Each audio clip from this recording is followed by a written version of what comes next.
Hello and welcome to the Armbian Quick Start Guide. My name is Werner, and in this video I will show you the basic steps that are needed to bring Armbian to your single board computer, or SBC for short. Starting from grabbing the necessary tools and downloads and finishing with connecting via SSH. To get an idea what Armbian is all about, I recommend watching NicoD's video as he covers that. I'll leave a link in the info box. You need, obviously, a development board which is supported by Armbian. To check this, simply go to their download page and look for your board in the list. And no, Raspberry Pis are not supported and never will. Use Raspbian for that. The reason is also covered in NicoD's video. Next, you need a microSD card, and if your computer does not have a built-in reader device, you need such a thing as well. Your SD card should have 8 GB of space at least. Also, using an A2 rated card can save you quite some time when writing the image to the card, and it will provide better performance in general. Then you need your PC or laptop running any Linux distribution, but a less well-known alternative operating system like macOS or Windows will do the job as well. Because I'm an evil person, I go for Windows. Last but not least, a power cable, in my case an USB to barrel plug adapter, and a patch cable to connect your board to your router, switch or whatever. As for the software part, we need to download two things, Armbian itself and an SD card writer tool. Let's go for Armbian first. Like earlier in this video, go to armbian.com and click on download. Select your board and choose your favorite flavor. The other item we need is the recommended SD card writer tool. Some may argue that they simply could use DD to write the image to the SD card. While this is technically correct, keep in mind that there will be no verification that the data has been written correctly. That is why I highly recommend to use the tool I show you, as it verifies the written data afterwards. This will save you from headache and maybe even major pain in the butt as well. Anyway, either use your favorite search engine and search for a USB imager, or follow the link I also put in the description below. Grab a version that fits your computer's running system. For the unlikely case that USB imager fails on you, search for Berliner Etcher and use this tool instead. Put the SD card in your reader and fire up USB imager. It might be necessary to start the tool with root or admin permission or whatever the privileged user on your system may be called. Select the image as well as the SD card device if it is not detected automatically. Click on write and let it finish. Well, up to this point, that was basically the most difficult part to make Armbian work.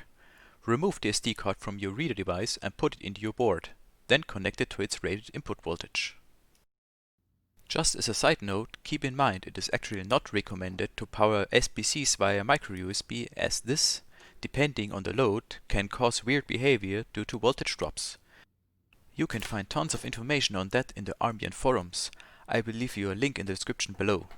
If possible, power your board via a DC barrel plug or GPIO pins. As I use an Orange Pi 1 for this demonstration, I use the barrel plug. Do not connect power before having the SD card inserted, as, if you haven't tried and already realized, it won't work. Also connect your patch cable. This can be done anytime. Armbian comes shipped with DHCP enabled by default, and it will ask your home router for an IP address once it's fully boot up. So while the board is starting, navigate to your router's interface and list the devices that are connected to your local area network at the moment. Don't worry if the SBC is not listed already, since the first boot may take longer than usual, which is normal. Simply be patient. As soon as the board is listed, note its IP address and fire up your favorite SSH client. Type in its address and connect.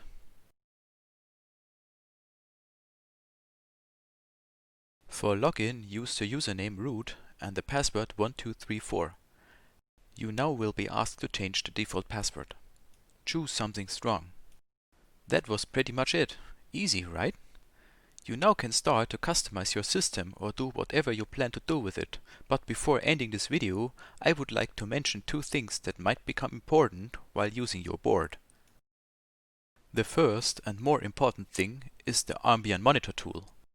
While it is useful to show clock speeds and temperatures of your chip, its major purpose is providing debug information which you need to provide when raising an issue on forums.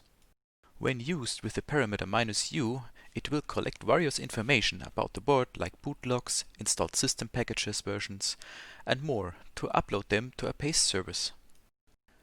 Simply give it a try. Type Armbian monitor -u and wait a few seconds. You will get a link back which contains all the uploaded information. Provide this link when asked for. The second tool is Armbian config, which allows you to adjust various board settings, install various software packages, or freeze kernel updates. It is mostly designed for new and inexperienced users. If you are an advanced user, you don't have to use it. You can find more information about everything in the official documentation, which you can find under docs.armbian.com. I will leave a link in the description below. If you do have questions or want to give feedback, you can ping me on IRC or in the forums. I'd love to hear what you're thinking. I'll provide links to both in the description below. This video is actually a collaboration between NicoD and myself, and I want to thank him for spending his time to put all the raw material that I provided together and bring it into good shape. Awesome job. Thanks for watching.